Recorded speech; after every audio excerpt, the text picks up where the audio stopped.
할렐루야. 사랑하는 대강의 가족 여러분, 오늘 하루도 하나님의 말씀과 동행하는 삶이 되길 소망합니다. 오늘 함께 나눌 하나님의 말씀은 마가복음 11장 19절 말씀입니다. 그리고 날이 저물매 그들이 성 밖으로 나가더라. 아멘. 오늘 말씀은 날이 저물매라는 말로 시작을 합니다. 예수님은 저물자 예루살렘 성 안에 계시지 아니하시고 성 밖으로 나가셨습니다. 그러면 성 밖 어디로 나가신 것일까요? 그것은 이미 살펴본 11절이 우리에게 힌트를 줍니다. 예수께서 예루살렘에 이르러 성전에 들어가사 모든 것을 둘러보시고 때가 이미 저물매 12제자를 데리시고 베다니에 나가시니라. 예수님의 생애 마지막 숙소를 예루살렘에서 약 3km 떨어진 베다니라는 동네로 정하셨습니다. 그리고 날이 저물면 성을 빠져나오셔서 이 베다니로 가셨습니다. 예수님께서 예루살렘에 입성하신 것이 일요일입니다. 그리고 금요일에 십자가에 못 박혀 죽으셨습니다. 그리고 잡히시기 전날 밤에는 제자들과 최후의 만찬을 드신 후에 겟세마네 동산으로 가셔서 기도하셨다라는 것을 우리는 익히 알고 있습니다. 그렇다면 목요일 밤도 계산해서 빼야 합니다. 그렇게 계산을 하면 예수님께서는 모두 성 밖에서 주무셨다라고 할 수 있습니다. 그렇다면 예수님과 제자들이 성 밖으로 나가신 이유는 무엇일까요? 여기에 우리가 생각해 보아야 할 또 하나의 비밀이 담겨 있습니다. 먼저 예수님이 지금 짧은 시간을 가장 길게 사용하기 위하여 성 밖으로 나가셨습니다. 언제나 하루의 시간은 24시간입니다. 누구에게나 이 시간의 분량은 공평합니다.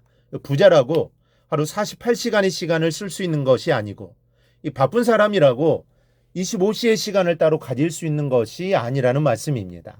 갓 태어난 아기나 또 황혼기에 대어 서쪽 하늘을 벌겋게 물들이는 분들이나 하루 24시간은 정해진 것입니다. 그러나 그것은 시간을 물리적으로만 계산한 겁니다.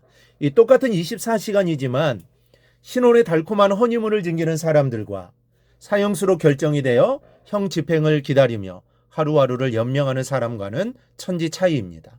신혼의 24시간은 잠깐이지만 사형수의 하루는 1년보다도 깁니다.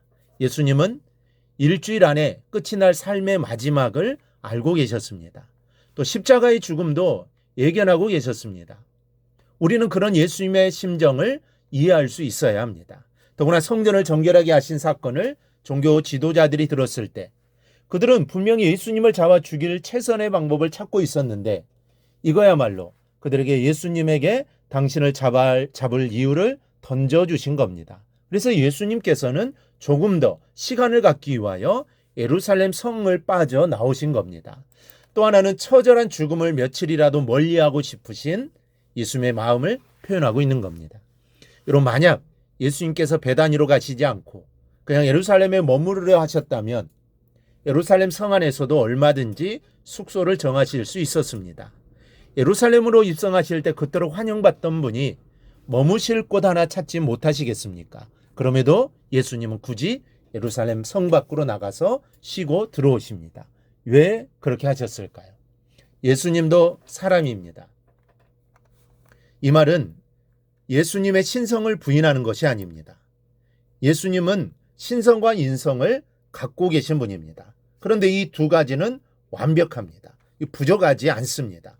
예수님도 사람이셨기에 죽음이 두려우셨던 겁니다. 그리고 할 수만 있다면 단 한 시간만이라도 그 죽음의 그림자로부터 자유롭고 싶으셨던 거죠.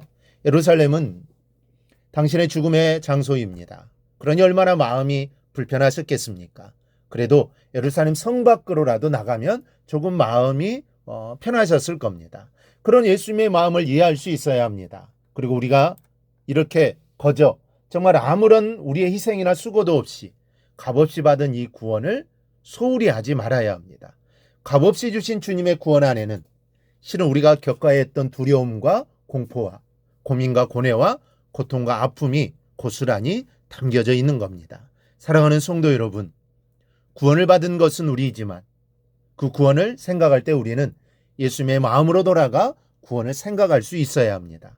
예수님의 고난과 행적을 그대로 따라가며 내게 주신 구원의 깊이를 마음에 새길 수 있어야 하는 겁니다. 기도할 때 이런 예수님의 행적을 깊이 묵상하며 기도하면 우리의 신앙이 큰 유익이 됩니다. 하루가 천년처럼 느껴졌을 예수님의 마지막 순환의 한 주간이 내 것처럼 심령에 밀려들 때 나는 주신 구원을 생명처럼 소중히 여기는 믿음의 사람이 될 수 있습니다.